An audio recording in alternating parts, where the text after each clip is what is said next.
काल जे प्रकरण घडलं निवडून आलेलं होतं, काय सांगायचं?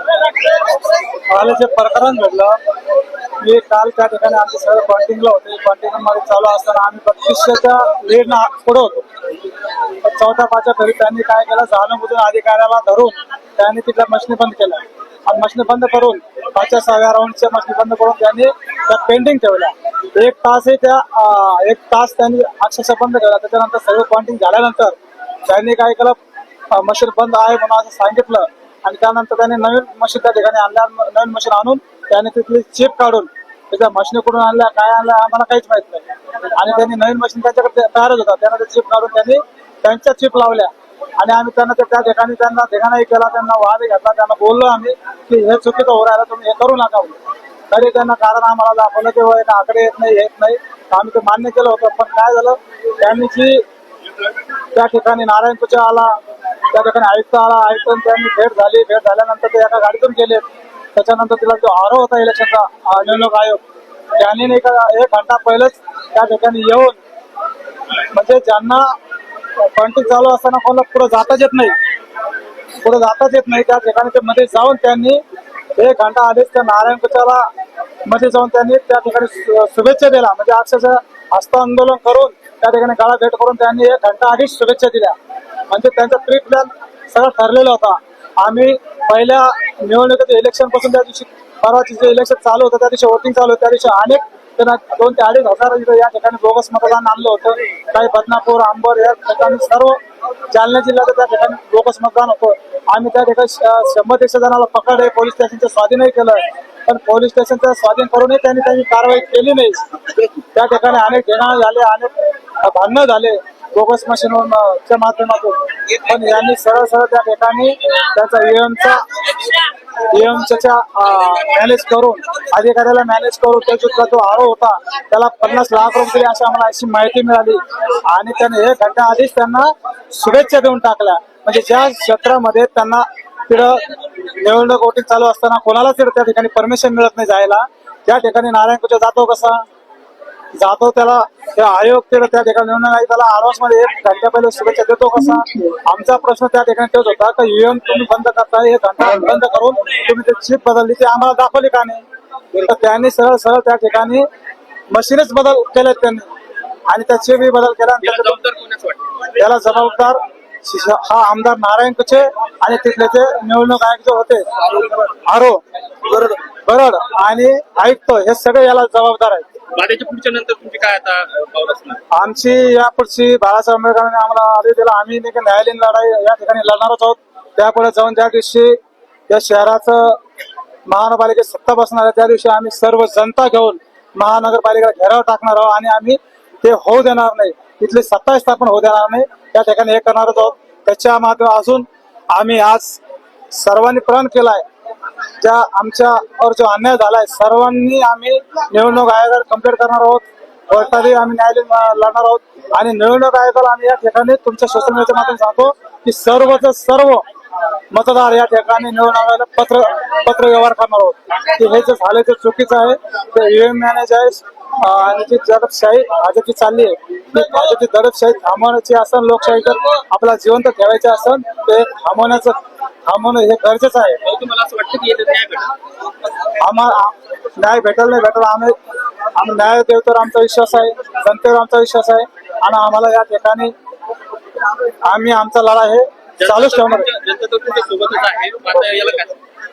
आम्ही जनतेला हेच सांगतोय की येणाऱ्या काळात जर आपण एकत्र आलो नाही, आपण जी एकीची ताकद दाखवली आज प्रभागामध्ये, तुम्ही जिकडे जाईल तिकडे जाऊन बघा, त्यांच्या पक्षात बघा, ते हरले म्हणून ते निघून गेले होते, तिथून हरले म्हणून निघून गेले होते. पण लास्टच्या ज्या 2 पेट्या त्यांनी जे बंद केल्या होत्या त्या मशीन बंद केल्या, त्याच पेट्या त्यांनी मॅनेज करून त्या ठिकाणी नंतर आणल्या, त्याच्यात त्यांनी पाऊल दिला. म्हणून त्या ठिकाणी आम्ही आता यापुढे जाऊन सांगतो की आम्ही त्यांची सत्ता स्थापन होत जाणार असं जनतेला आव्हान करतो आणि आम्ही आव्हान करतो. निश्चितच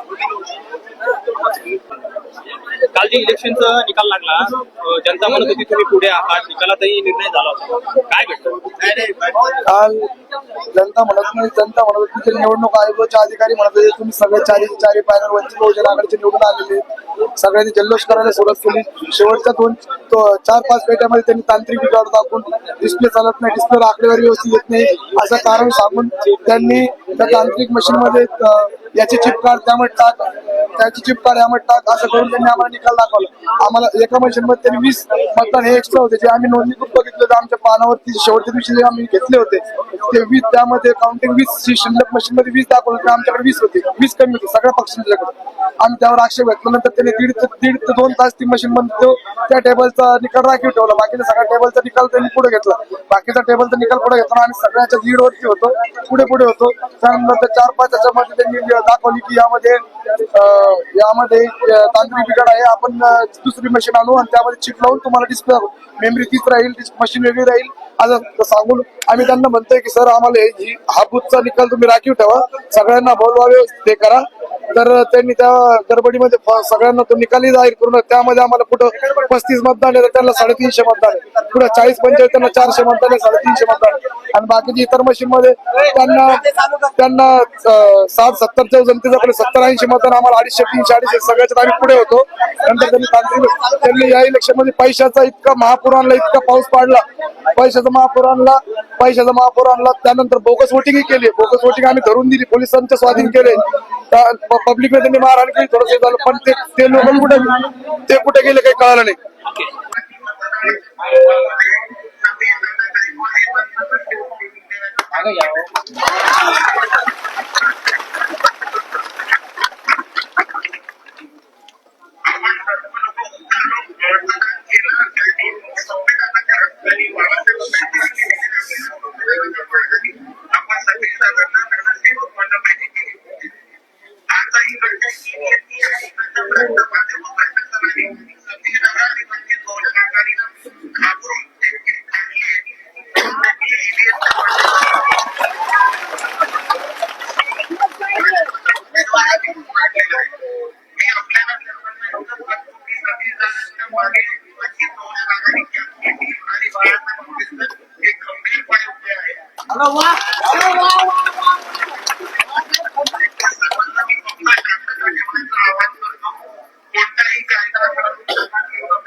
या भाजपवाल्यांनी साऱ्यांनी चिटिंग केली, पण आपण करूया एवढं म्हणून मी माझं 2 शब्द थांबवतो.